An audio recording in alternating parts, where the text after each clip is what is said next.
नमस्कार प्रिय छात्र एवं छात्राएं, मैं जितेंद्र कुमार। कुछ विशेष जानकारी। ये डिक्टेशन 70 वर्ड पर मिनट की स्पीड से दिया गया है। इसे शुरू करने के पहले आप शॉर्ट हैंड सिंह प्रणाली बुक जो 15 अभ्यास से 118 अभ्यास तक है, उसे आप 4-4 अभ्यास के हिसाब से होमवर्क करके व्हाट्सएप के माध्यम से चेक कराएं और अपनी गलती को समझें और जानें, और उसके बाद उसे होम प्रैक्टिस 10 बार करें।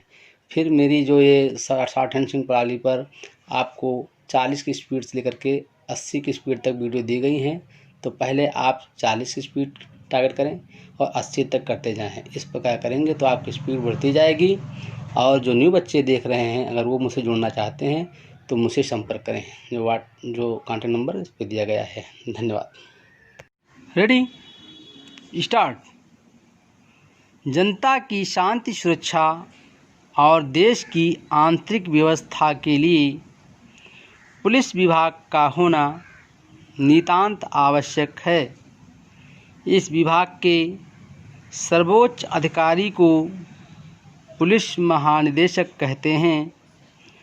उसके अधीन सुपरिटेंडेंट होते हैं। इसी प्रकार क्रमानुसार inspector, sub inspector, head constable तथा सिपाही होते हैं। थानों में रहने वाले सब इंस्पेक्टरों को लोग थानेदार और कोतवाली में रहने वालों को कोतवाल कहते हैं। एक थाने के अधीन अनेक गांव होते हैं। बड़े बड़े नगरों में पुलिस चौकियां होती हैं, जिनका संबंध वहां के पुलिस स्टेशन से होता है। प्रत्येक थाने पर एक रजिस्टर रहता है।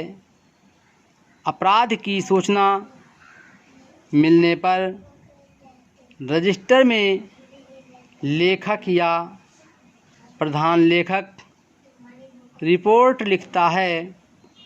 इस रिपोर्ट को प्रथम रिपोर्ट कहते हैं।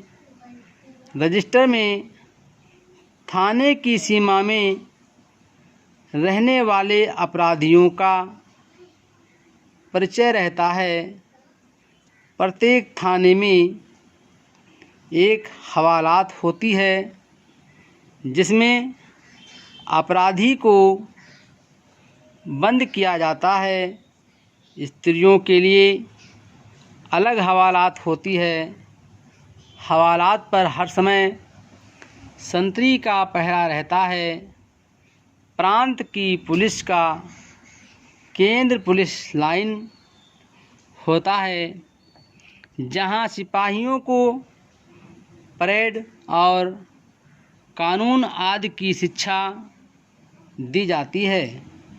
विज्ञान की चकाचौंध में आज के मनुष्य समाज की अंधविश्वासी परंपराएं ढह चुकी हैं। आज के युग में मनुष्य प्रत्येक बात को वैज्ञानिक दृष्टिकोण से देखता है। कोई समय था जबकि मनुष्य समाज में चोरी आदि अपराध करने वाले व्यक्ति को उसका प्रारब्ध मानता था, किंतु आज के मनोवैज्ञानिकों एवं अर्थशास्त्रियों ने यह सिद्ध कर दिया है कि अपराधी मनोवृत्ति का निर्माण समाज और उसकी आर्थिक स्थिति ही किया करती है।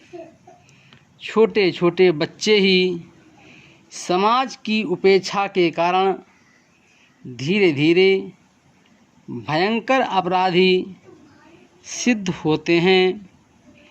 इसी दृष्टिकोण को लेकर अनेक स्थानों पर अपराधी बच्चों को उनके पहले अपराध पर प्रोबेशन सिस्टम के अधीन कर दिया जाता है और उन्हें बाल सुधार विद्यालय में भर्ती करके उनकी अपराधी प्रवृत्ति को नष्ट करके कोई उद्योग धंधा सिखाकर जीवन निर्वाह के योग्य बना दिया जाता है।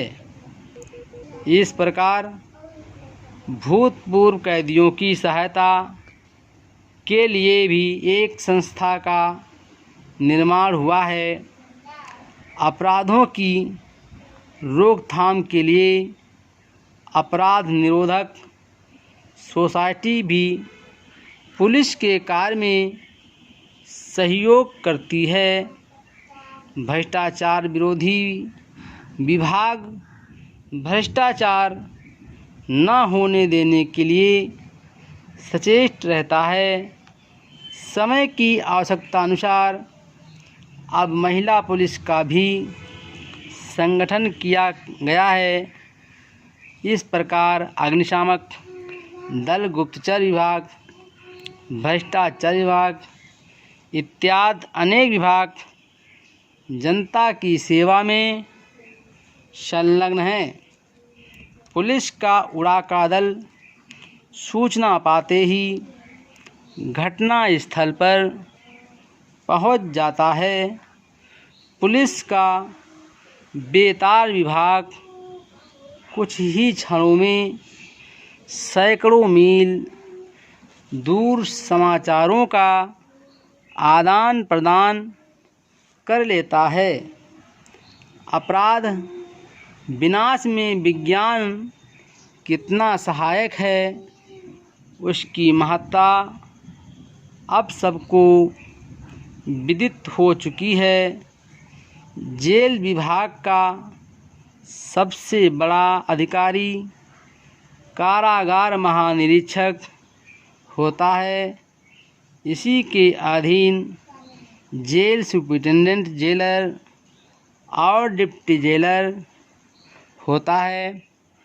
जेलर अपनी जेल के प्रबंध के लिए उत्तरदायी होता है। अन्य विभागों की भांति ही जेल विभाग का कार्य भी स्वतंत्र रूप से शासन से संबंधित है। जेल में अनेक प्रकार के कैदी होते हैं। राजनीतिक कैदियों से कोई विशेष परिश्रम का कार्य नहीं लिया जाता है। जेल के भीतर किसी कैदी को हथकड़ी नहीं लगाई जाती है। यदि बहुत ही खतरनाक कैदी होता है तो उसके पैरों में बेड़ी डाल दी जाती है। वार्डर का काम भी बड़ी जिम्मेदारी का होता है। कुछ विश्वसनीय कैदियों में से भी वार्डर बना दिए जाते हैं, जिन्हें बंदी अभिरक्षक कहते हैं। जेल की अपनी पुलिस भी होती है। जेल के मुख्य द्वार पर पहरेदार बंदूक लिए पहरा दिया करता है। इसी प्रकार जेल के भीतर भी पुलिस गश्त करती रहती है। प्रातःकाल कैदियों की गिनती होती है। इसके पश्चात सब कैदियों से काम कराया जाता है। जिसे जिस प्रकार साधारण कैद या कड़ी कैद होती है, उसी के अनुसार प्रत्येक कैदी को परिश्रम करना पड़ता है। कैदियों की प्रथम, द्वितीय और तृतीय श्रेणियां भी होती हैं।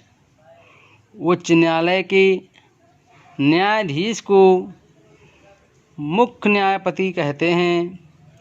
इसी प्रकार साधारण कोर्ट को अदालत कहते हैं और उसके न्यायाधीश को मजिस्ट्रेट कहते हैं।